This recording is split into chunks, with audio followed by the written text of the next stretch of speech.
1, and we're live. Welcome to the Nut Club. Welcome back. Episode 8. This is 8. Wow. All right, cranking along, guys. We're almost in the double digits. Yeah, that's going to be a milestone. We should do something special. Maybe we'll bring Richie back for that one. Ooh, Richie for the 10th? Richie's coming back for the 10th episode. That'd be good. Maybe. Richie, that'd be great. You know? If you want to see Richie back, let us know in the comments. If you're listening to this, Richie, you need to let us know you listen to this. Absolutely. Yeah, otherwise we won't think you listened to it. Richie, come back.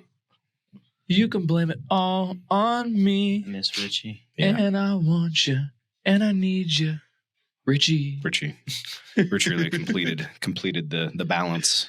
Yeah. I mean, 4 is a good number. Yeah. Sure.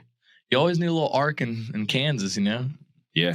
He brought a little something special, a little bit of California along with a little bit of Arkansas. Mm-hmm. It's a unique blend, I think. Very unique blend. Yep. There's a little California love with some Arkansas twang. He's got it. Yeah. He's got it all. Yeah. Soft soul. From big city to small town, you know. Hallmark style. You know, I bet if we got him like a big enough Josh Allen poster, he'd come back. I bet you so.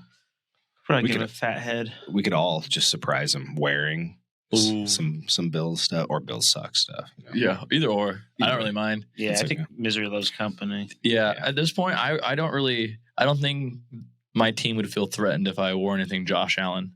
So you know, Yeah. it's like you can always talk to ugly girls, and your wife or girlfriend doesn't really care. But as soon as they feel threatened, you know, it's kind of how I feel about Josh Allen and the Bills right now. I always felt, not It's a fair gonna lie, point. you can wear anyone's jersey you want. But, you know, like, if you know, like, as a Chiefs fan, like, why is it a big deal if I wear a Josh Allen jersey or not? Yeah. I just want a Chiefs jersey that just says Swifty on the back. There's going to be a lot of those popping up soon. That's unfortunately. when I buy my first jersey, that's the one I'm going to buy. You should buy Nicole one. I could, you know, she would love it. You know, Shout out Nicole. Absolutely. She listens. is she a big Taylor Swift fan? She does. She used to hate Taylor Swift. Now she loves Taylor Swift. Really? So maybe it was the transition of Taylor's evolution of music. I don't know. From country girl to big city girl. Could have been. Taylor's got some good hits, man. Do you know she owns like a tour bus company? Oh yeah. So a majority of the artists on tour, Taylor Swift is making money off of them because of her tour bus line. Yeah. No, she's It's genius. doing pretty well, I think. So In the tour bus game. yeah. That's how you know Yeah. things are going well. But you just think about how many times she has to sing the same freaking song Yeah, over and that's over true. and over and over. Hey, And over. she's almost a billionaire, and all you're ever going to be is mean. So That's true. yeah. Would I do that for $1 billion? Yeah, I would.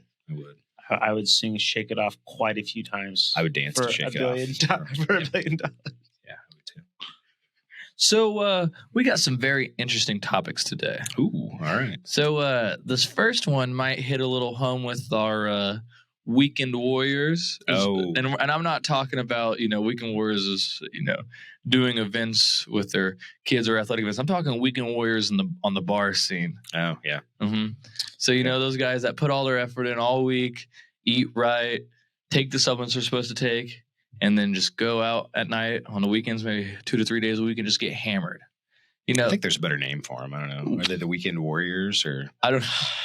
I mean, you know, there's some. I think alcoholics? Yeah, well, would there's be better. Are you guys out? probably something in between. I'm just kidding. I'm just kidding. If you drink it that much, you're No. not an alcoholic. No, I'm it not- is about that time Feel of the year, guilty. though. I'm not trying to isolate a whole group of If you feel people. guilty whenever I call you an alcoholic, you got to wonder: Are you an alcoholic? All right, go ahead. There's probably, but there's a lot of more important things to address. So that's Yeah, that's dude, if down you the drink road. daily, I think it's straight daily, right? Yeah, I don't know, All right, maybe that's- multiple times a day. Anyway, go ahead. I'm a proteinaholic. You're a proteinaholic, liftaholic, bro. Authorityaholic. That's Yeah, what there I you am. All right, keep going. The question is, does alcohol kill gains? Yes. Really? Yep. So we always say calories are the same regardless of what you get them from. Is that not the same with alcohol? It is not the same as alcohol. Yeah. Now, alcohol is a different beast altogether.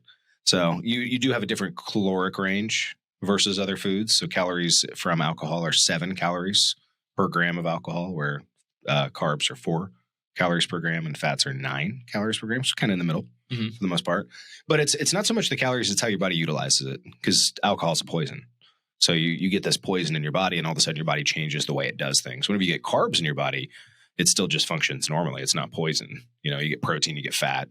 It just functions normally. Once you throw alcohol in there, you start disrupting hormones, you start changing muscle protein synthesis, you change your energy source, what your body is going to burn off as energy. The first priority is to burn off the alcohol, but you can't burn it off very quickly because it's there's a rate limit on how much alcohol you can burn off. That's why you can't get sober up faster. Mm-hmm. Like you can't go and run a mile and sober up because it burned off the alcohol. It takes a while. So all of the effects play into your sleep quality. They play into muscle protein synthesis. They change hormonal balance. If you're drinking beer and it has hops in it, that's another negative to your estrogen levels. Is going to crank your estrogen through the roof, just like alcohol will throw things off. So kills your gains is a little bit, maybe that's a little extreme, clickbaity, but it definitely will diminish your gains, make it a lot harder, make it much, much harder to lose weight. And I think that's the thing most people are really going to run into is that if you want to drink alcohol a lot and you don't want to be fat, you're going to have a harder time for sure. It's not that it's not possible. Through God, all things are possible, that kind of thing. So you can pray for some grace from the Heavenly Father to help you get shredded while you're still drinking alcohol. But it's much easier to do it without alcohol for sure. Calorie basis is one of them. And there's a whole slew of things. I mean, have you ever gotten drunk and made a good decision on what you're going to eat for the night? No, I can't say I have. I can't actually. I did. Yeah, I used to drink protein shakes in college when I came home from That's drinking. extremely well. There's a few times that I was really drunk and I drank a protein shake. It was like chocolate, like Optimum Nutrition, didn't taste good or anything. I went and threw it up, and it was just like straight alcohol mixed with just protein. It was terrible. I did have the belief though that I was supposed to get so much protein in that even whenever I was drinking, I was still going to have a protein shake before bed. And I did that You religiously. bring up a fair point though. Obviously moderation is, fine around the holidays is one thing. But, sure. You're going to make horrible decisions for your diet, for your exercising. Yeah, man. You go out and you get drunk and you go to a bar. What are you going to do on your way home? You're going to grab some food. Yeah. You're going to grab fast food. That's the reason Taco Bell exists. Yeah. You went to K-State though, John. Did they have varsity donut there? They've got a lot of high quality options at 2 a.m. Gumby's pizza.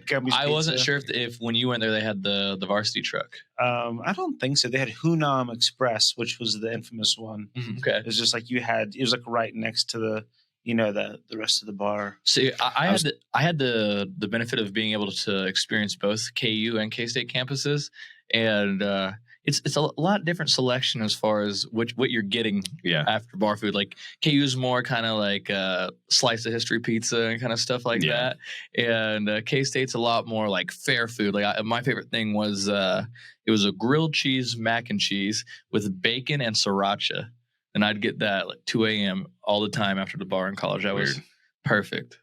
It's funny. It's related and unrelated. I was talking to a guy the other day and I told him about Manhattan, Kansas. And he says, wait, there's a Manhattan in Kansas? The Little Apple. And I was like, yeah, man, there's how crazy. There's Manhattan. I've never even heard of Manhattan in Kansas. And I'm like, yeah, I'm not surprised. Manhattan's awesome. Lawrence is really cool too. They're both honestly, cool places. They're really awesome. It's always, I was always a K-State guy, but I always had tons of friends that went to KU. A little bit more farmerish over at K-State than KU, but Dude, I had fun every time. Both they're both great. I really did. No, they were good. Just kind of pick your poison at that point.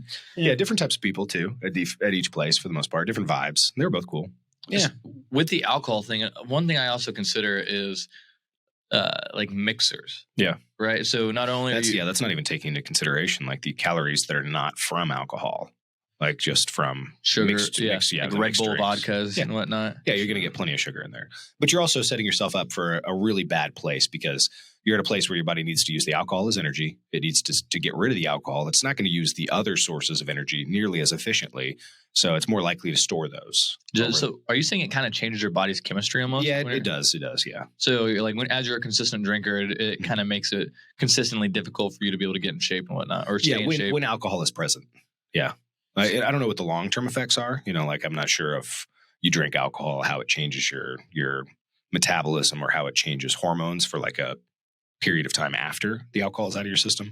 But I know that while it's in your system, it's most definitely changing hormones, changing muscle protein synthesis, changing a bunch of stuff. So if you're doing this 3 or 4 days a week, you're only giving yourself a day in between to recover if it is changing your hormones or anything. And I can't see it recovering too much. Yeah. if you're doing it. Yeah, there. alcohol is about the worst thing that you could possibly do. If you want to be in shape, alcohol. It is one reason you don't see bodybuilders doing alcohol, a lot of alcohol. I was just about to say Doing alcohol. Doing alcohol. Yeah. I know what you mean. And Pounding the brewskis. That's not what bodybuilders are doing though. you just beat me to it though, because there's always been that history of bodybuilders. They're never using alcohol. It's always like smoking something, injecting something. No, taking bodybuilders something. love drugs. That's what I mean. Is And that so- like that culture of drug culture? I know is in that, but it's never alcohol. No, because alcohol makes you fat. Yeah. So like the bodybuilders are going to do the drugs that don't add calories. Like Sure. they're probably fine smoking weed other than what they eat if they can control that. They're fine with painkillers and things like that because those don't do a whole lot to you in terms of making you fatter or not make you able to work out or harming your recovery or at the same level. I mean, I'm sure there is some sort of change in there from painkillers or something, but generally speaking, they avoid the calories most of the time. Does it do anything to prevent like protein synthesis or recovery or anything? It changes it. Yeah. Muscle protein synthesis is not going to be as high. So muscle protein synthesis, when it's high, you're building muscle, you're recovering muscle. And whenever you alter that whole equation, muscle protein synthesis goes down, you're not going to build muscle the same. You're not going to recover muscle the same, things like that. Is there any like tips or tricks? Like, so let's say somebody, obviously they want to get in shape. They drink a little too much, but that's their coping mechanism, and they haven't been able to find a more healthy way to do it. So, are there some tips and tricks to get around it, like healthier ways to drink, or I guess minimizing damage ways to do it? Yeah, minimizing damage is an interesting way to look at it. I don't know, healthier, better, things like that. Always depends on the goals for the person. I mean, I'd say sleep is affected. That the hard part is it's not going to be the ways that you want it to be. Like, because when you're drinking alcohol, you're going to drink it at night. Like, because you're not going to drink in the day and let it wear off and then go to sleep, because sleep is affected drastically. So that's like one area they've proven that alcohol just disrupts your sleep. You seem to get good sleep whenever you're drunk, but really it's not restful sleep at all. And even one drink can disrupt that whole thing. So, I mean, there's, don't eat whenever you're doing it. Probably stick to hard liquor. Maybe shots without extra calories, or mixed drinks that are without extra calories, Diet Coke, things like that. Coke Zero is a great choice. Those things are easy. But there's not a perfect answer. I mean, it's really, what is alcohol already doing to you in that situation, right? So how do you minimize what it's doing? You drink less. You don't eat the food around it. You try to get it out of your system before you go to sleep. You don't drink 2 days in a row, things like that. I mean, there's a few things you can do. And I do want to point out, there are people that have drank alcohol and have done a freaking tremendous job. Like the old school, World's Strongest Man guys, Bill Casimir. Oh, yeah. Like he used to drink beer while he was training. And so I think it was part of a painkiller that he was using. Sure, yeah. And he's obviously, dude was one of the strongest men in the world of all time. Like looked jack. He was taking tons of steroids and things like that too. Yeah. So maybe that offset a little bit, but there have been guys that have been able to drink. So it's not, we're not saying you can't have a beer, you can't go out and enjoy yourself or something like that. But if you're really serious about your goals, alcohol is not going to help you. It's only going to hurt you. Can you explain to me why a lot of people, there's that stigma on you can't drink while on steroids or while on cycle? Well, it depends on the steroids you're using. Usually they affect your liver and they start stressing your liver more. And so one of the things that people look at whenever they're on steroids, typically oral steroids, is that liver enzymes will go up drastically. And that's just kind of the response of your liver being stressed. And when you throw in alcohol, you're just adding extra stress to your liver. So it's more of a safety thing than anything else. Bodybuilders taking, oral steroids would want to avoid. Anybody taking a pro hormone or anything like that, same thing. Anything that's really harmful for your liver, you don't want to drink alcohol at the same time. How much does your liver have to do with like your hormone balances and whatnot? I have no idea. Okay. Yeah.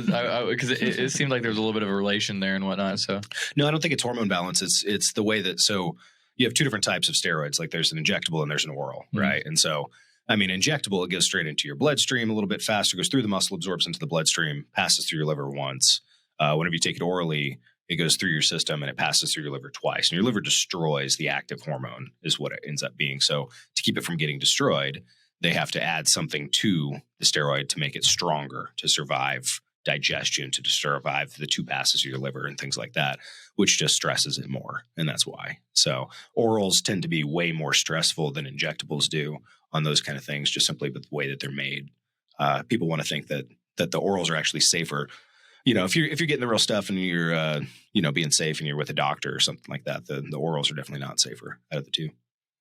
It's just kind of at that point preference of not wanting to get poked by a needle. And, Yeah. I mean, usually even bodybuilders are taking both of them is really the answer. Bodybuilders are taking the orals and they're taking the injectables and they're taking anything else that they can find. I mean, you just got a crazy group of people that'll take anything to make them look good at that point in time. So different pharmaceutical fat burners, different growth hormone, different insulin, all sorts of stuff. So depending on the level of person, of course.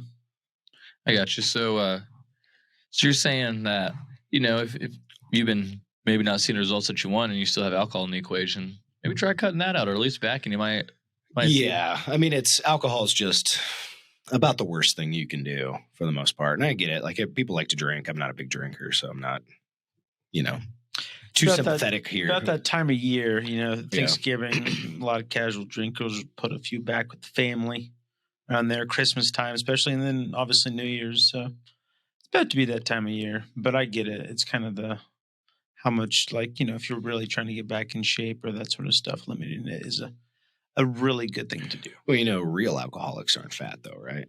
That's true. Because that's all they eat. Because that's all they have. Yeah. It's just alcohol. They don't have much other food. So if you think about it that way, I mean, if you just drink just alcohol, you probably stay skinny. Oh, yeah. So. Like an adult. Yeah. Drink alcohol like an adult. Yeah. Yeah. That's it. That's right. No, you can still drink. You can still have an occasion drink. You can still get drunk every once in a while. You can still enjoy yourself. It's kind of like a cheat meal. That's the way I would put it. Treat it like a cheat meal. Yeah. If you're going to have a cheat meal, you're going to go out and you're going to get, shit faced on some Five Guys or something like that. You can go out and get shit faced on some vodka the same way. And if you do it once a week, it's not going to be a huge deal. It does depend how hard you go. You get shit faced versus having a couple drinks is a completely different thing. How long it stays in your system is going to be determined by how much you drink. Recovery is tough. I was thinking about our buddy Scott whenever he got drunk in high school. I was telling my wife, I was like, we're pretty lucky he didn't die for the most part. I never think about it until, just till now. Well, because he was like, he couldn't even stand up. Like at a certain point, he kept getting mad at me and saying that I was pushing him down whenever he was like trying to pee on a field or something. We were on like this random field in high school. And he was like, Jared's pushing me down. John's a good friend. And I am a good friend. It was bullshit. Yeah. It was a lie. I wasn't pushing him down. But we took him back. We took him back to Jeff's house and we just stuck him in the back of his truck. And he was completely passed out. One of the best parts of the story. What was it? We were driving down 13th. Statute of limitations over on this. We were driving down 13th and I was driving his truck to Jeff's house and he got up. Oh, yeah. He got up in the middle of 13th. And he wasn't on his feet or anything, but he was like trying to get up. And I hit the brakes. I remember he hit into the little thing and just passed back out. We were like, thank God. All I remember he ate Chipotle that day and all he was throwing up was like Chipotle rice the whole night. So we stuck him in the back of his truck and just kind of face down so that if he threw up, he would be okay. And that was the Haynes recovery position. A terrible decision. My favorite part of that whole story is he ended up crawling through Jeff's crawl space to the basement or whatever. Yeah, through the window, right? Yeah, through the window. And then he was in Jeff's bathtub when Jeff found him. Oh, really? Jeff didn't even know? Yeah, exactly. Jeff didn't know. Did he wake you guys up? I didn't even know. That's the best part. He got in by himself. Yeah, he got in by himself. I never knew that because I didn't stay yeah. And he just kept saying, why am I like this still? We were just like, I don't know. At least you're alive, dude. At least you're alive. You could have died. Just taking a bath. It's like all of us were just like, what's wrong? We did so much stupid stuff. Dude, but that's one for sure. So I have a little I think there's so many stories probably everybody has just messing with their drunk friends in high school. That friend just got too wasted. I remember one. He was the principal's son for where I went to high school, and we were staying at this house. And it's like one of his first times ever drinking, and this dude just gets trashed, and he's like throwing up everywhere, and it's kind of annoying. So we wait till he's finished throwing up and kind of passes out, and we drag him into my friend's laundry room because it has a sliding glass or sliding door. And there's no handle on it. So if you wake up there in the middle of the night, there's no door handles. You start freaking out. It's kind of funny. So, and also they had this 13-year-old Labrador that's ears get all cauliflower ear almost swollen up and stink. And really? And it's the dog's room right there. Okay. So we just stick him in there and he just ends up cuddling with the dog. And I don't know how he got out or whatnot, but he smelled like stinky dog the entire next morning.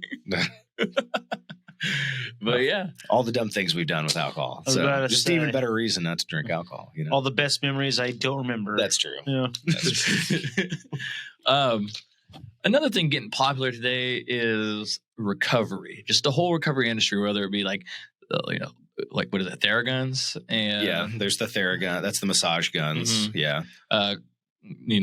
Ice or cold plunges. Yeah, you've got cryotherapy, cold therapies. You've got heat therapies. You've got like IV drips that people are doing now. Yeah, they have like those where they take away all the sensation and you just kind of float in there. Yeah, those sensory deprivation pods. Yeah. Those are cool. That's a different type for the most part. I don't know if that's recovery, but there's a lot of companies that are popping up that are cryo companies now these days. Yep. And there's a lot of them that are doing Normatec boots and things where your legs are sore. They put these inflatable like leg sleeves on. Boots on you. Yeah, that kind of thing. There's a lot of those these days. It's definitely a rising industry. Have you ever done it? I've played with some of them. What ones have you tried? I played with the Normatec boots and things. I've done and of course, I've done the Theraguns and things like that. I've done the cold plunges.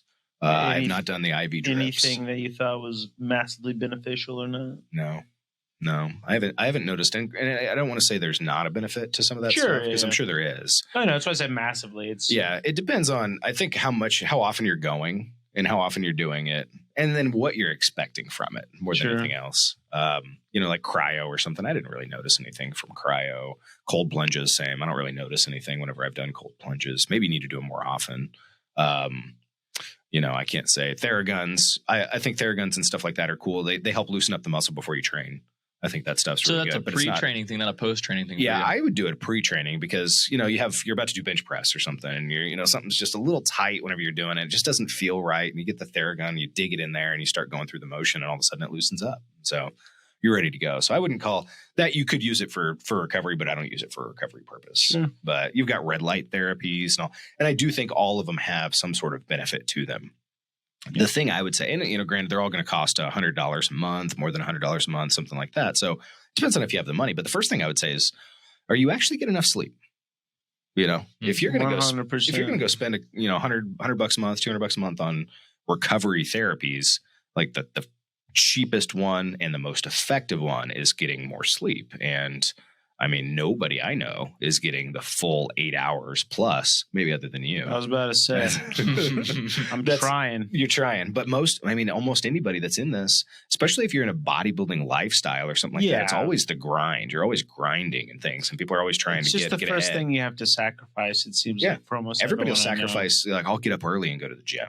Well, it's like, then you're going to go do cryotherapy whenever you should have just slept. Mm-hmm. You should have just slept better, eaten better, trained a little bit of mobility work, things like that. I think those are the most important things. And I think a lot of times we want an easy solution, and we just, those recovery things are the easy solution. A lot of people have issues with sleep though. True. It's kind of like almost like a shortcut for them. It's like, well, I can't really sleep, so I guess I'll do this instead. Is there any tips on just getting better sleep if that's your issue? Yeah. I mean, you need to make that a priority and start tracking what you're doing. I think people don't realize that they're likely doing something earlier in the day that's affecting their sleep at night. And that's usually it. Like caffeine for a lot of people. Some people can't have it after 3 o'clock in the afternoon, or it disrupts their sleep. Even though the half-life's not that long, the effects, linger in their body or something like that, or they're stimulating themselves. Like I've seen people say you don't do anything in your bed but sleep. Because when you do anything other than bed and in sleep, you're training your body. And like that Pavlovian response, you remember Pavlov and his dogs, whenever he would feed them, he'd ring the bell. They drool. And they would drool. And so then he just had to ring the bell and they would drool on command without food present, right? Anytime you're doing something other than sleeping in your bed, you're associating that with something other than sleeping. So if you're watching TV in bed, you're wide awake, you're not sleeping. That kind of thing. So I've seen people say that you leave your bed as this one area, that you black out your curtains, that you get rid of sound, you get rid of, don't even keep your cell phone. So if you're not getting sleep and you haven't tried some of this stuff, you don't care that much. If you're not determining what is it, when do I sleep better and when don't I, that kind of thing. You can even take stuff, for sleep before and test that kind of stuff and see how you sleep, when you woke up, that kind of thing. That's, it's almost like tracking progress in the gym. Yeah. It's just tracking how your sleep's going and things like that. How many hours you got, how many times you woke up at night, how easy it was for you to go to bed. Those kind of things would be important to know, because then you could start to track it on a day-to-day basis. Well, I drank a coffee in the afternoon and like I couldn't sleep, or whatever it was, or I was on my phone until right before bed in the blue light. disrupt melatonin Right. production and things like that, so that you don't get the sleep that you need. So I would say there's a science to it, and it's really deductive more than anything else. You got to try things and take things away and track things. And obviously this is like, I'm giving you like a very scientifically based, but if you just did half of this shit and you tried half of it, you would start to figure out what works and what doesn't, and stuff like that. There's So- an infinite amount of types of supplements too. You got your classic melatonin, you got all the Yeah. PMs with the ibuprofen, the acetaminophen stuff. You got the, your natural, like valerian root. Yeah, there's all sorts of good ones. They're mostly relaxation things. Yeah. Like melatonin does help put you to sleep and things, and that's the process. Really, if you were to take away the artificial light that we have, we would produce melatonin at a much higher level than what I've we heard do. that, yeah. And especially blue light. Blue light's the one that like really disrupts it the most, and it's what's coming from your screens and TV and your phone and stuff like that whenever you're looking at it at night. So it can disrupt melatonin production. So you could just take melatonin. True. And for some people that gets them to sleep, but doesn't keep them asleep. Like whenever I've tried Right, melatonin, I right. wake up in the middle of the night. Yeah. And so I think there's a whole different avenue to it, but And it's that's really, like two different struggles too. Is like some people have issues getting asleep, and then there's a whole other 100%. range of like staying asleep. yeah, for sure. There is a difference between the two. And staying asleep, there's probably more to it. They even have stuff like what temperature your bedroom should be. Should be super cold in terms of like 67 degrees or something like that. Yeah, like a hot shower before bed to like. So there's make a lot the of temperature that. drop. Yeah, there's a lot of that stuff. I would say, there are people that can't sleep. Usually it's lifestyle based. If it's not, I'm sure there's other remedies they can figure out. I'm not an expert in those areas, but I would say if you're trying to recover, if you're trying to lose weight, if you're trying to feel better, if you're trying to do anything and you're not getting enough sleep and you're putting your time and effort somewhere else, it's really kind of a waste of your time. If you're going to spend money going and focusing on recovery stuff, like cryotherapy or red light therapy or any of those IV drips or something, but you're still getting 6 hours of sleep a night. Like your priority's in the wrong spot. I would say go with what's simple and what works. Like we know for sure this is free and it works. Like the only downside is it does take a couple more hours of your day. Yeah. So that's the hardest part. People want a quick solution. They don't want to give up their time. I mean, you said it earlier. It's just the priority. But no one I know makes sleep a priority because it's you almost feel like lazy if Yeah. you are making sleep a priority, Yeah. or like there's something you could be done or you could be doing or should be doing instead of doing that. And it's just not the right mindset. sleep is very unimportant in our society for the most part. yeah, We should bring siestas to America. It's a very The I think we European could living. start one here in Nutra Authority where everybody after lunch we take a nap. I'd be down. That just get a Mexican couple food beds. today would be. I'll bring a sleeping bag. I can sleep on this couch. Oh, Actually, I don't know if you want to. I think I have slept. I don't on want to this sleep on this couch. couch. Who knows what's on this couch? John, this is your couch, right? So, Nah. it's a friend of a friend. Yeah. Okay. Stains all over the place on this thing. Stop. Stop it, Ron. Just food stains though. Just food. I'm just kidding. A lot of vitamin D milk. So Back on topic. Back on topic. Damn it, Brock. So taking, obviously recovery trends is coming up, and that's kind of what I will give you the ones that I think are best. How about that? Okay, yeah, let's Right. rank them. Let's see if we get as much of a reaction as we do out of our pie or dessert. No, rankings. there's nobody that's going to like care what I have to say on here, but obviously sleep's number one, right? Out of all of them, that's the number one. Other than that, I really like foam rolling. I think foam rolling is really good for a sore muscle more than anything else. Foam rolled and stretch is just a light stretch, a light movement, active recovery, that kind of thing. That would be number one, sleep. Number two, active recovery with foam roll, things like that. After that, I don't actually have anything after that. Those are the only things I'll do. Stretch and foam roll and sleep. And that's it. Yeah, I agree. I like that. I enjoy saunas. I haven't done a sauna enough to give you an opinion, to be honest. I'll do stretching afterwards. I used to see like a physical therapist and stuff. I had some lower back problems. Yeah. I'll do some stretching afterwards, but nothing too, crazy. Yeah. It's really just like 5 or 10 minutes. There's so much that goes into the recovery side of things, though. I think you're not thinking of one that you do on a regular basis. Probably. What is it? Chiropractor. Yeah, I do that. I go to chiropractor, and it's more specific. It's not so much the chiropractic stuff. It's the muscle manipulation stuff that he Gotcha. does. Active release techniques is why I go see him. So it's not so much, it's not the pop and the cracks. It's, I reach for something and my elbow starts hurting. It's like tendonitis or something like that. Or like is that what it is when you feel like you're reaching for something and it's like it gets tight and you can't feel the range of motion? It feels like if you like go out, you're gonna pop it or something. Yeah. I don't know if that's tendonitis. No, I have no idea. But that happens to me. And then I go see Kirk, and then Kirk like works through almost kind of like massage, but it's like if you did an active movement massage is kind of it. So he's finding things like two different muscle tissues that are supposed to slide past each other easily, but instead they get stuck. And so when one moves, it pulls the other one. Right. So he helps find those kind of impingements and work through those, which are really helpful for recovery. I don't do it so much for the day-to-day recovery, which is what I would think this conversation's about. I would take that as more like staying in the gym, injury prevention, things like that. Like I've got a pec that's tight. I'm going to go see Kirk. He's going to help me loosen it up. That'll help me stay in the gym without injury. I feel like people categorize recovery and injury prevention together. Yeah, you could put them together. Like, that makes. I never even thought about that, about the range of motion and making sure your muscles don't get like snagged on each other. Yeah. That's a fair point. Because for some reason, sometimes things just don't move that well. Like all of a sudden, like I had this thing with my shoulder for weeks where I would do a bench press or I would do a shoulder press or any kind of pressing movement. And as I got to a certain point, like I felt my rotator cuff. I felt pain and weakness in my rotator cuff.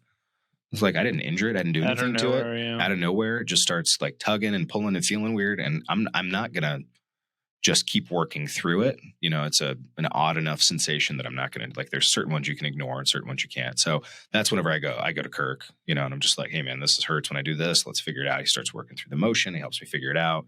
I grab a lacrosse ball, which I would consider kind of like a foam roll for the most part. And I'll dig into those. That's like trigger point therapy. Trigger point therapy is probably worthwhile too. That's another option and things like that. But I think it's really a lot of times it's like tissue manipulation is really where the benefit comes.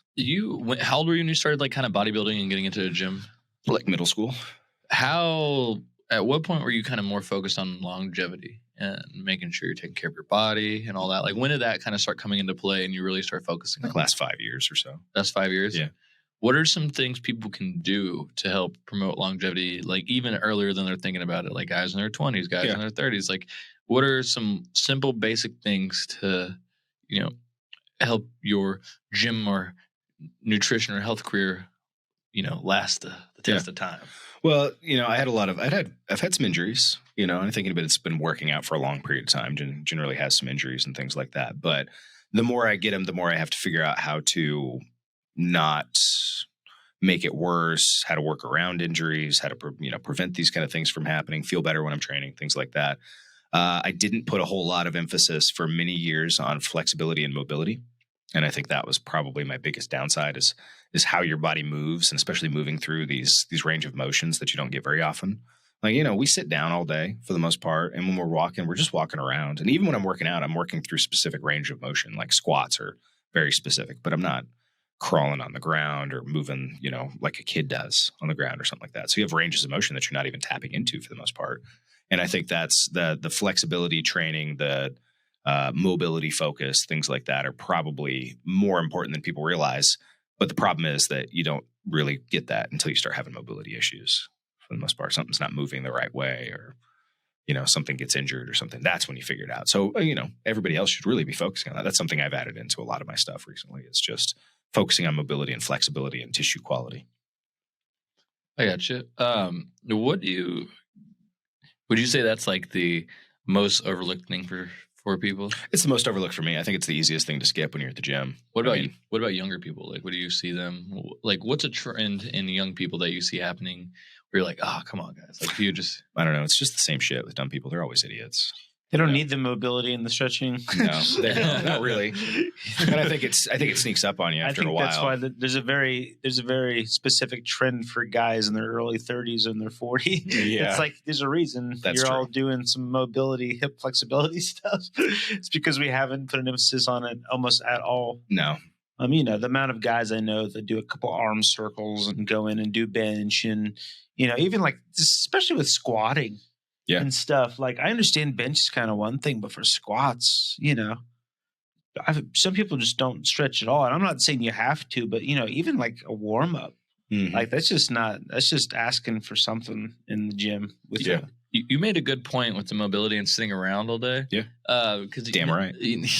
Damn right. Because, now that I'm thinking about this, when I'm in the gym, like doing jiu-jitsu, and I'm rolling up against guys who are, let's say, construction guys, Yeah. who are kind of around moving and utilizing ranges of motions and kind of moving around all day. Yeah. They're a lot like stronger throughout the roll, through the entirety, whatever position we put in. Strange movement areas. Correct. And it's like they feel a lot less easy to hurt. Okay. So guys that kind of sit around all day and whatnot and kind of more have desk jobs, I can feel a softness. Yeah, like I don't want to say that, but it's just like they're soft. Yeah, it's okay. Like I can move. Okay, John. I can move their arms. Listening back. Yeah. all you white collar workers, pussies. Professional pussies. Sitters, as we're known. Yeah.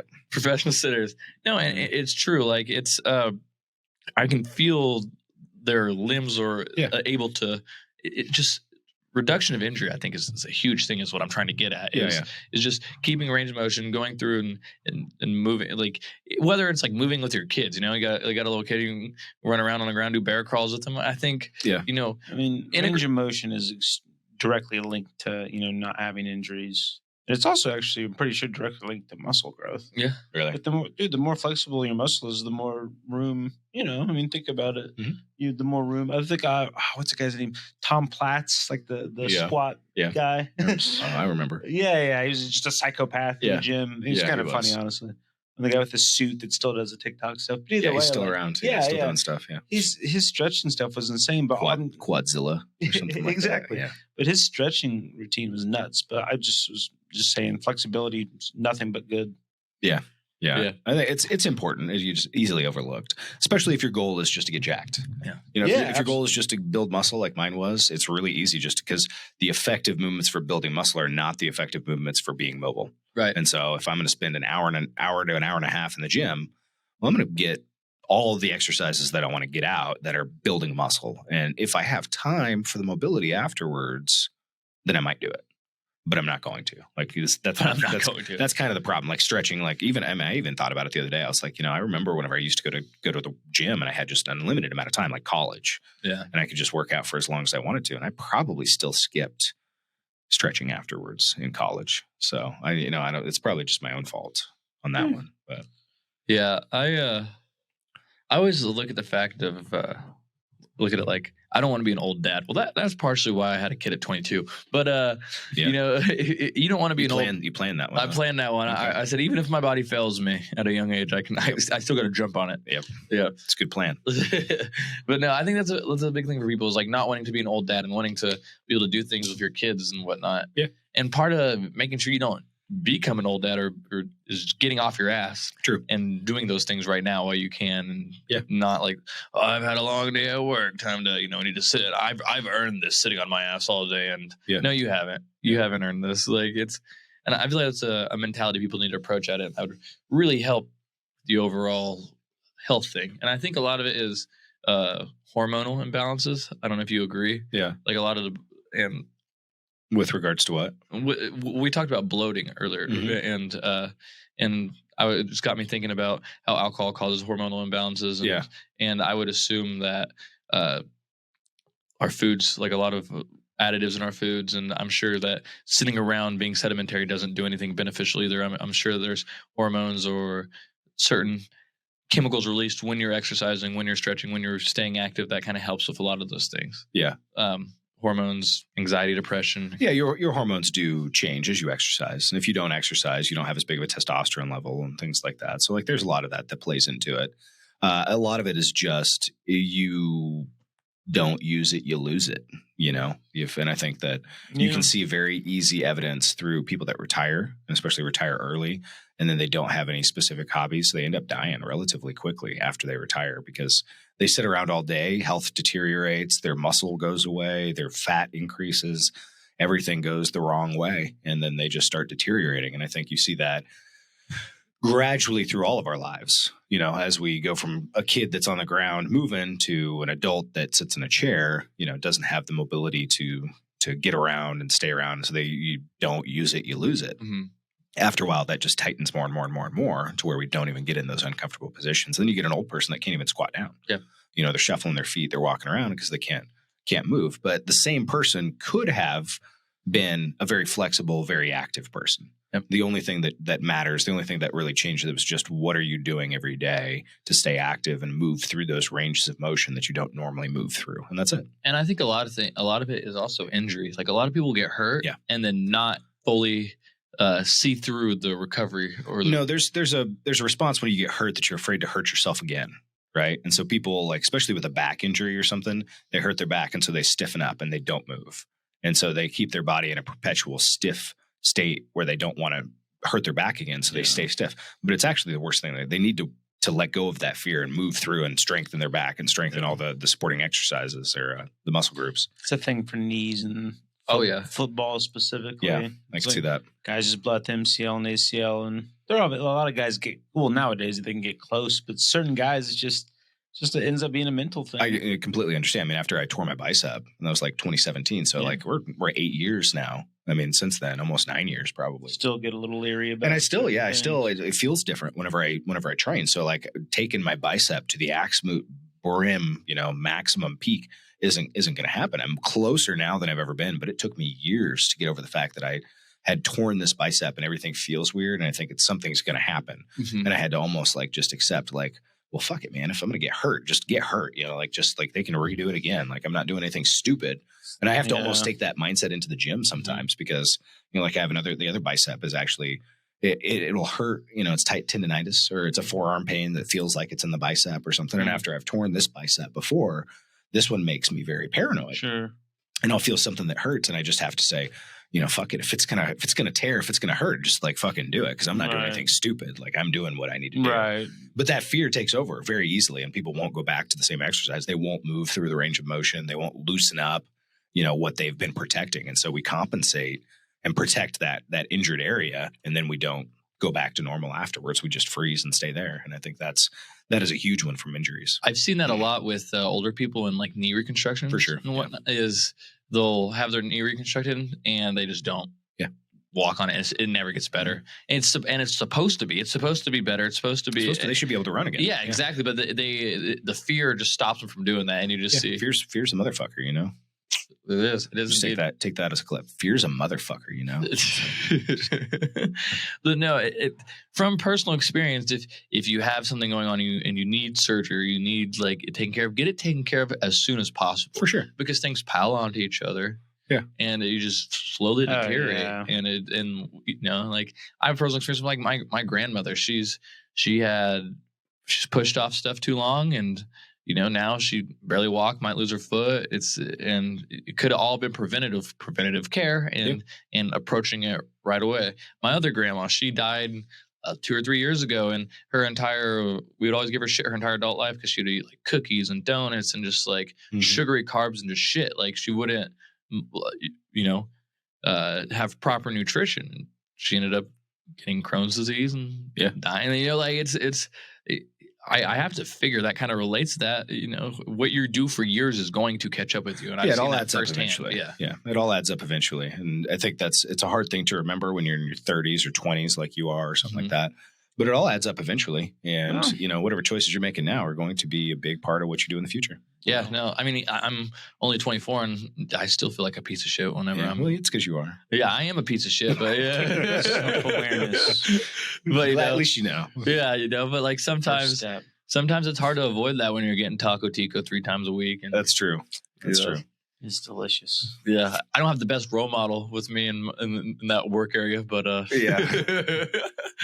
do what I can. That's true. You guys love to eat out. Yes, I do. Yeah. Can't leave home without them. Don't tell everybody else that you eat out every day. Yeah. Not every day. We eat at home on the weekends. I have a wife who's an amazing cook.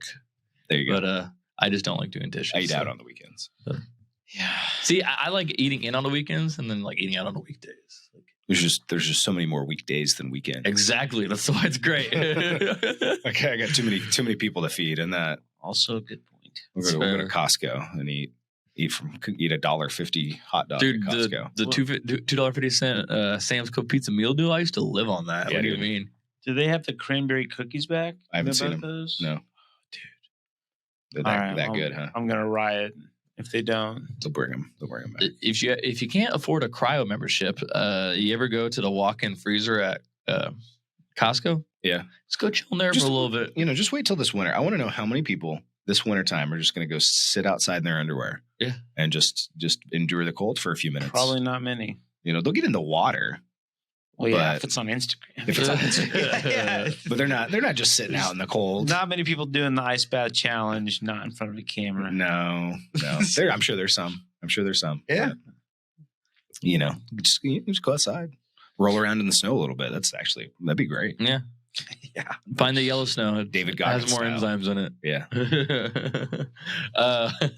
If you're enjoying it, you just go harder, motherfucker. Yeah. You roll harder. Yeah. So we kind of already talked about it a little bit, but one of the things I wanted to touch is how we're kind of going towards more functional strength and flexibility training. Yeah. And why do you think that is? Like, why do you think we've turned directions from more of an aesthetic approach to a functionality approach? I couldn't say exactly why. There's always trends in the marketplace. You always have the bodybuilders were a trend for a long time. You saw the 80s action heroes started to look like bodybuilders for the most part. As you got into the current day, they're all skinny. They look different. They're not muscular anymore. So maybe it's just that the look almost determines the training style. Could be that more than anything else. The popular look is what's going on. But what determines the look? How you train. It is tough, but I know Society. I know what you mean. It's a culture thing. Like you look at I'm trying to think of a good example. Like even like Robert Pattinson, the new Batman. That's what I mean. Dude didn't even pick up a weight like at all. And I'm not saying it's bad. I'm just saying like there is hope for me. That look compared like to Christian Bale. Yeah. Like in the same franchise 15 years ago. So obviously like took the weight training really seriously. So I'm not saying it's good or bad, but it is super noticeable. It's kind of funny how you see that swing because you see all like the old like 70s and 80s rock bands are just like super skinny and whatnot. Yeah. And then you kind of see like in the 90s guys kind of get like jacked again and whatnot. And then we're back on the skinny train, baby. Train. Oh yeah. Just in time. So culture probably has a lot to do with it. But it's also very Instagrammable. For the most part, if you're doing some weird flexibility routines and things, like people love to watch that. I mean, we say this, but at the same time, I definitely could be wrong. It'd be hard to prove. I feel like there's more people in the gym right now than there's ever been. Do you think so?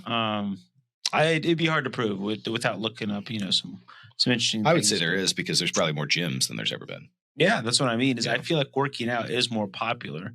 I don't know if health is more popular. And to your original point, I don't know if like functional strength is the most popular at all.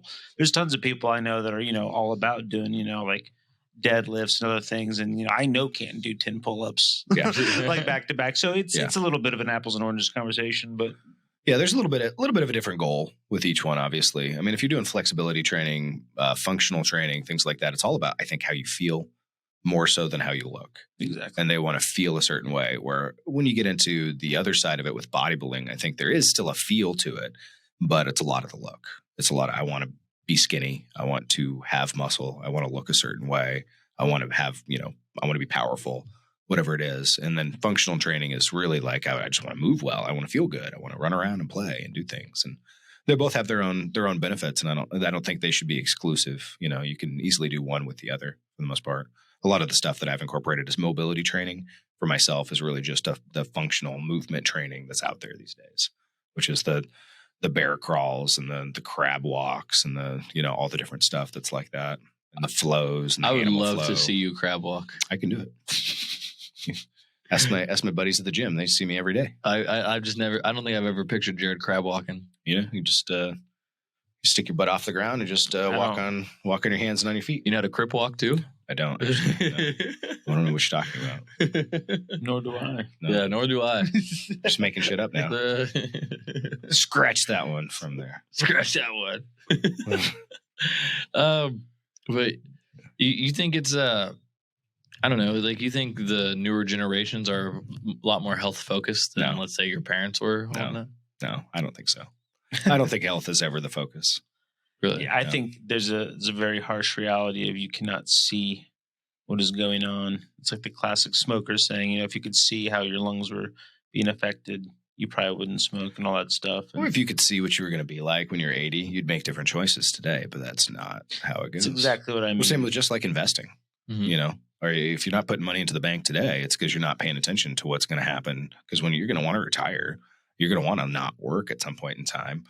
But the reason you're not doing it is because you're not focused on the future. You're focused on right now. And I think that's the same way with fitness. Most people are focused on what's the result right now or in the next year or two, not 30 years, 40 years down the road. Those people are unique people. I mean, there are people out there like that they pre-plan, they're saved, they got a shitload in their retirement account, they're eating healthy, getting enough sleep, doing mobility and flexibility, and just enough strength training to be the optimal human robot. So do confident, correctly. So confident that they're not going to get in like some car wreck or plane crash or something. That's not going to get hit by a bus. Yeah. The ultimate irony in those situations is that they get hit with something unexpected. Yeah, like even the playing field for all of us non-planners. Live for today, my friends. Carpe diem. Exactly. You don't need to invest. Only 2 things you can't. Only 2 days you can't do anything about: yesterday and tomorrow. I think I put something in my email, and it was that building muscle is a lot like compound interest, and that compound interest, whenever you put some money in there, it starts to build on itself over time and things like that. I feel like building muscle is the same way. You build muscle; it's something that stays as long as you maintain it with you for the rest of your life and benefits you in another way. So metabolism way. Strength, injury prevention, health, all sorts of different things. If you got COVID and you had more muscle, you're more likely to survive than if you didn't. Really? So, some of it's body weight. Yeah. But they put you on a ventilator for a month or two. If you have muscle to feed your body will use it. Mm-hmm. And so that's going to keep you alive. So it'll sacrifice the muscle that you got just to keep your body alive. And there's a lot of people that have gotten in big wrecks or something like that, and their body went under a lot of stress, and the doctors have told them if you didn't have the muscle that you had, your body wouldn't have survived. That's very interesting to think about, like a traumatic accident or something like that. Mm-hmm. Yeah, whether it's something for your body to feed off of, or maybe it's just the resilience, or maybe it's the fact that you treat your body a certain way where it's used to getting beat up and has to recover or something like that. It's built more bulletproof or something. So I'm not sure exactly what it is. I don't want to talk out of my ass, but I know what you mean. That's part of it. I think it does make a little sense, though. I mean, to an extent, it's like if your body's constantly used to recovering even just a little bit, mm-hmm. it's going to be a lot more resilient to when it has to recover a lot. Yeah. I mean, really, one of the best things I ever did was build as much muscle as I did in my 20s, because it just hangs on these days without even trying. It's just the muscle memory is there. Once I've reached it, I don't have to work as hard. What age was the easiest, best time for you to build muscle? I really figured it out the best, and everything cranked along as I was getting out of it. It's really interesting. It's kind of like when you really want a girlfriend, like you don't find any girls that want you. It's kind of like, I really like a girlfriend. Mm-hmm. Where are all the girls? Sure. Then you get a girlfriend, and all the girls come out of the woodworks. And you're like, where were you 6 months ago? Whenever I was single and looking, that kind of thing. I think it's the same way with a lot of things in life, where with bodybuilding, if you put too much stress on it over time, the results are not as good. Once I stopped stressing about it and I just was enjoying the process, things just cranked along. It was like I was just building muscle, and I wasn't even trying that hard anymore. It was like just eat what I eat, go to the gym, make some progress. And I was like, just kept getting better size and kept looking better. Part of it's knowledge, obviously, too. I'm talking physical wise. Like I'm talking those guys like, you peak when you're 25 or you peak when you're 30. Like when do you feel like, or do you feel like you're still going? Like where do you feel like? It depends on what you define as peak, right? So if you define muscular size as peak, I was the biggest when I stopped. Like I was the biggest at the oldest, right? So like I could still at 35 go back to that size and be, I think, the best that I've ever been. And I don't think that would be a problem. Well, let's find out. But strength was different. I was very strong in college. And I was very strong in college, to the point where like I have videos of myself. I was never the strongest guy in the gym, but repping 275 on incline, something like that for 10 reps. Like I was like very strong for me for the most part. Or, doing shoulder presses, like hammer strength, shoulder press machine with like 4 plates on each side. Something like that. That's stuff I just won't ever come back to for the most part, because I think that was more joint based. That was more like, how did my body feel? Like we were talking about, you don't need mobility work when you're in your early 20s, because everything just felt good. Like I could go get under a really heavy bar and nothing hurt. And now you get under a bar and you're like, this kind of hurts a little bit. I don't know if I want to push myself to that extreme weight level that I had done before. I think there's kind of a sweet spot. I think for a long, you correct me if I'm wrong, you can probably look it up. For a long time, there was the Olympia winners we're all kind of a similar age. It takes a lot of time to reach that muscle But maturity. that's what I mean is that like, I think the average person might think, oh, like that's like 23, 24-year-olds. Like, nah, dude, you can't. 35. Exactly. You can't, you don't even get to that realm of mass and size till you're like 30. So are you putting on size up to that point, or you're just you can still put on size up to that point for sure. So what do you can still put on size. So barring hormonal issues, meaning that if you have low testosterone, you've fixed it somehow, testosterone replacement therapy or something like that. Barring any of that, you can still make progress up to, 60 years old, 70 years old. You can still gain muscle. What about people that, have never worked out, but they decide they want to start working out and they're like they can be in the best shape late of their 50s lives. or 60s or whatever. Can you still put on like a significant amount of muscle? Absolutely. They can be in the best shape of their lives in 5 years if they want to be. Really? At 55. Yeah. Or 65. Like I've seen people competing in shows that were just started competing or something like that, and they were 60. And that was like when they just started working out, and they just like, I'm going to do a show, and they look great. So I want to take back to what you said, how you said in your early 20s you felt joint wise and strength wise the best. Yes. Okay. So move on to your mid 20s. What were you focusing on then? It was the same stuff. I was just doing the same thing. Joint and strength, and then kind of getting into your 30s. Yeah, but at a certain point, I would start to hurt myself periodically. Like early 20s, I hadn't hurt myself yet.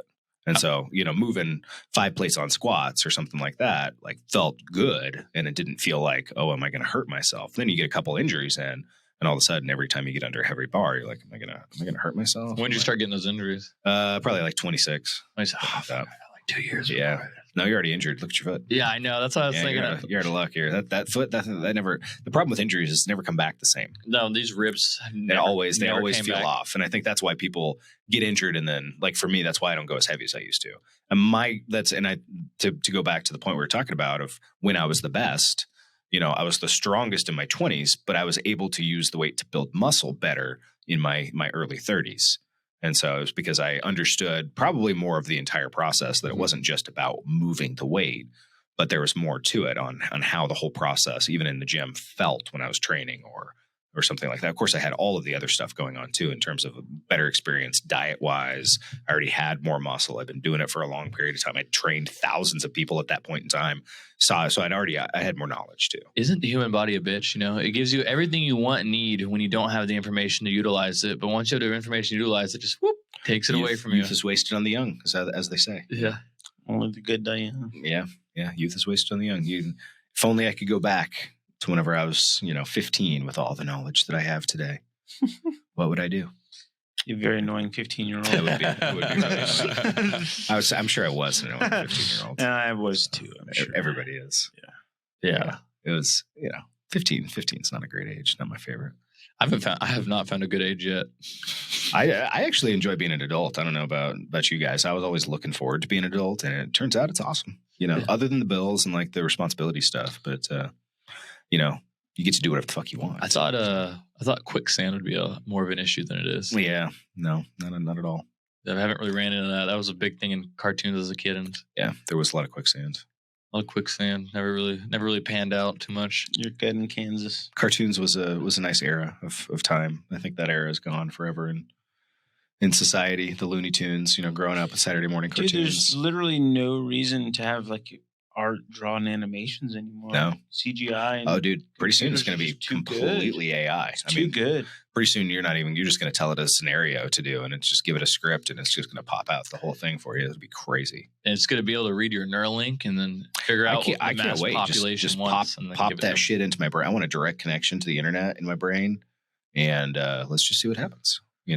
I wonder if you could like walkie-talkie in. I'd like to be able to walkie-talkie in with John at like 2 a.m. Like, John. I'd like to control the Dr. Octopus arms, Doc Ock, I'd like to control the arms with my Neuralink, so I have like 12 arms all moving at the same time. That would be. I remember like thinking in 2020. That's the realistic possibility. Yeah. Like that's we're gonna have like flying cars, and now we just have like inflation. I'm gonna drive my car with my Neuralink. I don't even have to like move anything. I'm just sitting there, and it's just like cool. Just going where I'm telling it to go in my head. That's the real future there. I mean, I'm down. It sounds awesome. It really does. Yeah. Until the government takes over and like wipes your brain out or something. Yeah. It's like, we're going to need that. Well, then you just restart and you don't know. That's, Ignorance is bliss. That's You what I'm don't saying. know. Ignorance is nice. I do it. Yeah. There was two different dystopian futures that were out there, right? There was 1984, George Orwell, and then there was a Brave New World with you remember who Brave New World was? Is it Brave New World? I think that's what it is. But one of them I like The Giver. One of them had a future of 1984, which was like, fear and control and everything like that. The other one said that people would be so inundated with pleasure that they wouldn't care what was going on. Yeah. That the future was going to be pharmaceuticals that just made you not give a shit about the world. And I think that's the future that we chose. It's kind of like the version of WALL-E. Yeah, WALL-E's a pretty good one. Yeah. I've never seen WALL-E. Eva. I fell asleep during WALL-E is all I'm gonna say. Yeah, WALL-E sucks. Like it's a terrible fucking movie. But it's very slow. They don't even talk. It's That's like what I mean. They just clean up trash in the whole fucking movie. It's just cleaning up trash. And then finally you get to the fucking spaceship at the very top, and all the people are in these chairs like floating around in the spaceship, just fat as shit, not able to walk or anything like that, and just like engorging themselves all the time. So very realistic future, I think. But name your top 5 favorite kids shows. Like now that you have 3 kids, like what are your top 5 ones that did it right? Moana's a great one. Okay. Like Disney movies, or it doesn't have to be Disney, shows? Just kids. It can be Nickelodeon. It could be I don't know. Yeah, I don't know. You're making it too broad for me. I'm just gonna go with most recently enjoyed kids movies. We'll go Disney. We'll just do the Disney ones. Moana's great. Okay, I like Moana. Who knew The Rock could sing? Yeah, The Rock. I hope there's Moana too. Yeah. Encanto is good. Yeah, it's a good one. I never saw that one. It's no Moana, but it's a good one. I like Luca. I've never watched Luca. Never saw that one. The Never one saw where they're like Coco mermaid. either. I didn't see monsters. I didn't see Coco. Coco's good. Coco's good. I saw one where it's the Kraken. There was a Kraken show that's like DreamWorks or something. It's not Disney. It wasn't good. Don't watch it. That's what I'm saying. Yeah. Ruby Gilman is the name of the movie. Ruby Gilman and the Kraken. It's all about Toy Story, man. Toy Story was great. I haven't seen the last one The though. literal OG. You ever watch Bluey? Have you? No, I got something interesting for you. If you think about this, and you can pull this up if you need to. Uh-huh. So we're watching a preview. My kids are like, "Ooh, let's watch Chucky, Child's Play," like that. And so we go back and we watch the old preview for Chucky on Apple TV. And turns out, you know what the name of the kid that gets the Chucky doll? His name's Andy. Andy. Yeah. And that's Andy's toy is Chucky. And then you get Toy Story where you get Andy with all of his toys that come to life. And he writes their name, on the bottom of their foot or whatever it is. And I'm like, I wonder if there's any correlation. Andy, interesting, with toys coming to life, I don't know, man. I'm not going to name my kid Andy. I'm not a horror film movie buff, but I always did kind of like Chucky. It always kind of made Chucky me laugh. scared the shit out of me. I'm going to be honest. I just would have punted that thing so far, dude. No way. I was afraid I was going to be asleep and one of these things was going to come and like kill me, like stab me in my throat or something. I had no idea. I don't know. I was also scared of The Ring, and that was like middle school whenever The Ring came out. Yeah, or like Grudge. Yeah, The Grudge was okay. It didn't bother me that much. The Ring really was because I watched The Ring on a DVD. It was like a torrent, like a DVD rip. So it was really low quality, and I was on my computer in my basement, and I was like watching this with headphones on. It was dark in the room. I was by myself, and I'm like just watching this little tiny video of like The Ring, and it's just such shitty quality that you can't tell what's good and what's bad. And I would wake up in the middle of the night and I would like look in the corner of my room and I'd like stare at clothes or something that looked like the little girl or something. And I'd have to like keep looking and like look and make sure it's not something. And then I'd finally go back to sleep. But I always like the exorcism ones. Like the demon ones are always fun to me. Yeah. I like those ones. Like, yeah, I'm not a big horror fan. I think they all sucked. Yeah, I didn't appreciate them until later on in life. No, I just remember thinking that I just paid like $18 to like be scared for 2 hours, and I'm not gonna do that again. Let me ask you about this one. What about the National Lampoon's Christmas Vacation? Are you pro? Are you? What do you think? I'm not gonna lie, dude. You've never seen it? It's been a long. That's the Chevy Chase one. It's right? Chevy Chase. Yeah. It's been a long time. There's people that are like, that's like the Christmas movie that they quote all the time, and it's the funniest thing that they've ever watched. And it's like, we love, Christmas Vacation. I don't know if we'll be able to get the whole thing. We might save part of this for next week. But the Christmas movie, like whole genre, is very interesting. Yeah, there's a lot of people that get very passionate about this stuff. I've got good answers for you. I got great answers. Yeah. I think that you do. I think that you think you do. And best Christmas movies next week for sure. Medea's on there. Let's write in Medea. Yeah. Fuck Medea. I mean, you got your classics, but I'm just saying, like, some people will bring up movies and it's just like, what? Yeah. like, dude, like I love, obviously you got your Home Alone, Yeah, those are great. your absolute Die Hard. classics. Cheaper by the dozen. I'm just already. kidding. Already. Die Hard. We'll save the Christmas movie topic for next week. Yeah, we'll do that next week. Yeah. The answer's Elf. Though. Sometime It's number one. soon. Hey, I'll wear my Crocs next week too. There we go. Yeah. Yep. I love Elf. Yeah. You Elf with love Will Will Ferrell. It's Ferrell. number one. That's the only Will Ferrell movie I think is. Will Ferrell is the greatest when he is not trying to be cool, and that's the acting in Elf. He's not trying to be cool. He's just trying That's to be an fair. idiot. Or when he's trying to be a NASCAR driver. Yeah, that's not very good. Dude, He's I trying to love be cool there too. Dude, I love Talladega Nights. Anchorman. I almost walked out of Anchorman. You don't like Anchorman? No, I didn't. I've watched it since then, and I'm still like, yeah, it's not very good. It's like people that like The Office. Do you like Step Brothers? Step Brothers was good. Yeah, Step Brothers was good, but probably because I had two kids and I have two boys that are just like that. Yeah. They play together, and so it's like it was almost like watching my two kids, but like as 40-year-old men. So that was where it was pretty good, Dude. So what would you? Here's one last topic. So let's fast forward 20 years from now, and you got two of your three still living at home. 55, and I got two living at home. Yeah, you got two living at home. What are you doing? Hopefully, I live in a much bigger house. Yeah. Hopefully, I'm rich, and that's why they're living with me. Yeah, like it. Like, Dad, we'll live with you. You're rich. Like, I'm like, okay. Just leave me alone, damn it. Leave me my pee. I want my alone time by myself. Yeah. Yeah, are you the type of parent that like kicks them out? Like, I know, like I only signed up for 18 years. No, I wouldn't kick him out. I am the one that's like, go away. Go away. I want my time by myself now. Go away. So I'll do that sometimes. Nicely. Yeah, I got you. Well, I'm like, okay, guys. See you later. Go do something. There's some parents like that. Get outta here. There's some where like they're completely cool if their kids hang around like as long as they want. Like as long as they want you. That's true.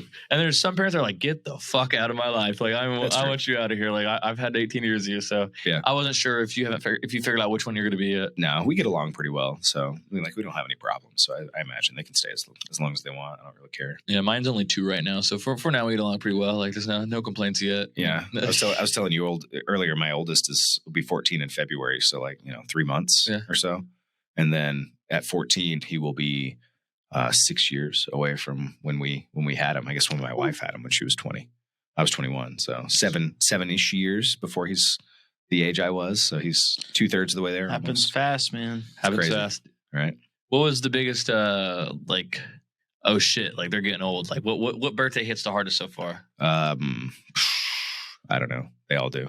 They all do. Yeah. It's because all of a sudden, like it's whenever you see that the entire year has gone by, like this year, you're just like, damn, it's almost Thanksgiving. And what did I do this year? I don't even know. Like nothing. What did I do with my year? Yeah.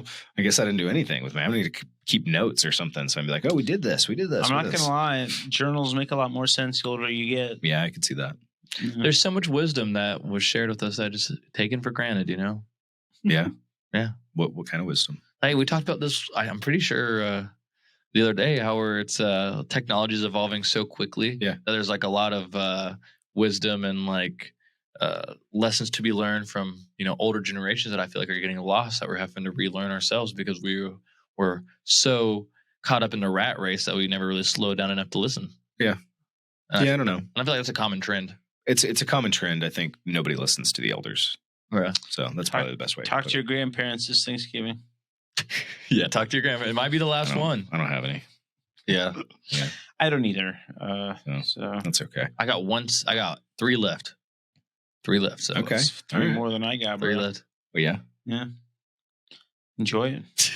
Nobody wants to listen to the old people. I mean, you just don't assume like whenever I'm not going to listen to somebody that's like doesn't understand how to run Netflix. Yeah, right? I like the war stories though. Those are that's cool. the hard part for me. It's like, how do I text on this thing? I don't even know how we're like. I'm supposed to listen to you for advice on my life, and you can't even run this. You don't even realize that this email that you got is phishing. Like I'm supposed to listen to you. I know. Like you see the memes on Instagram and you think they're actually true. It's hard to think that they're that wise, and I know I could bring down their whole life with one password. Yeah. But it's like it's the same as true for whenever I hear the new lingo from my kids or from Brock or something like that. I'm just like, what are you guys talking? I'm sure I'm going to be an old person that doesn't understand it, but you have to stay up with technology.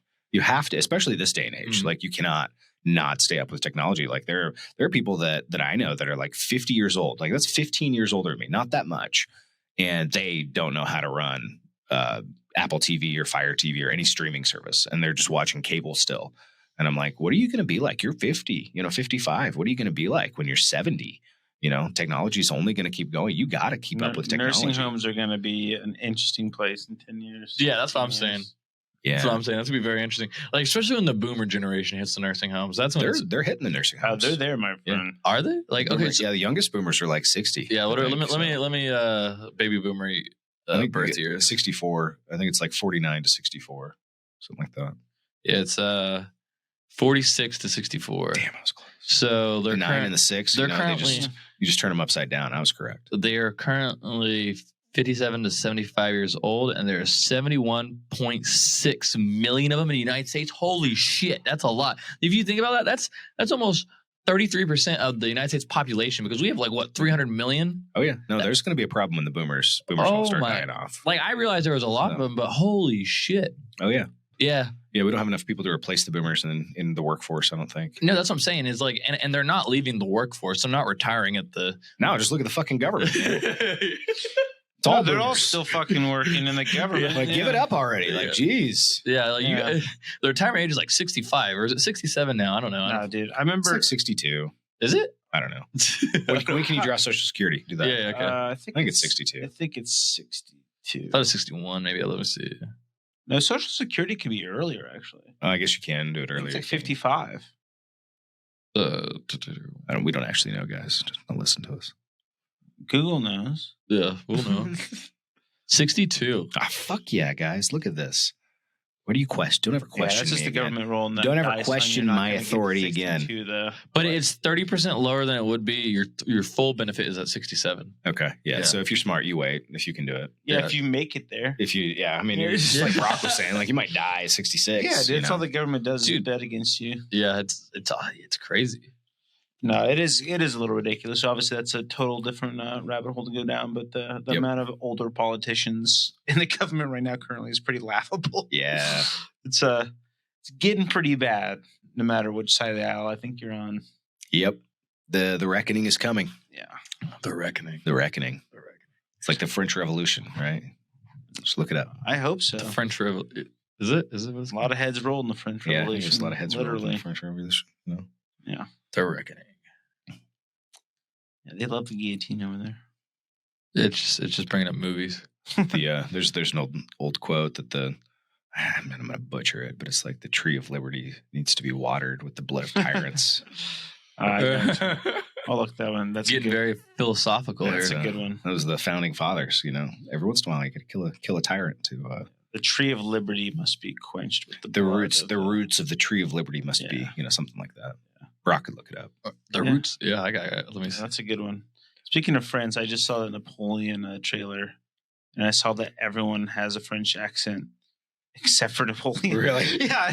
I'm just like, there's no way this is gonna work. Is everyone just not gonna notice? At least make them British. Some people don't notice that for some reason. How funny, they're randomly British, but whatever. Yeah. I can't wait to see the reactions to that. Yeah, I love it. Hollywood, you're doing a great job. Keep it up. Yeah, I know. Keep doing whatever you're doing. It's working, right? We've just seen massive success after massive success the last few years. Good job. It is. It's actually the tree of liberty must be refreshed from time to time with the blood of patriots and tyrants. Patriots and tyrants. I was close. Yeah. So Thomas Paine. That'd be a good guess, though. Thomas Jefferson. So close. Thomas Jefferson. I told you it was a founding father. Right. Yeah. Yeah, well, that's good. I think we should close on that. That's a fantastic note to end on. That's nothing like quote. Tree of liberty must be refreshed from time to time with the blood of patriots and tyrants. Thanks for cranking one out the Nut Club. That's right. Thanks for cranking it out. Yep. Enjoy. Wait, is this going to air the day after Thanksgiving? Yeah. Oh shit. Yeah. So I hope you had a great Thanksgiving. It's true. And it is Black Friday. So News Authority has some Black Friday deals. Hop on our website and check them out. That's right. You can save big with our Black Friday sales. Big. BIG. Double G. Yep. Huge. Huge. It's going to be huge. I can do it right. It's going to be huge. Going to be huge. I can't either. All right. Peace out, guys. Peace up. A-Town down. Use code Nut Club for 20% off your first purchase. That's right. I'm waiting for you guys. Thanks for cranking it out.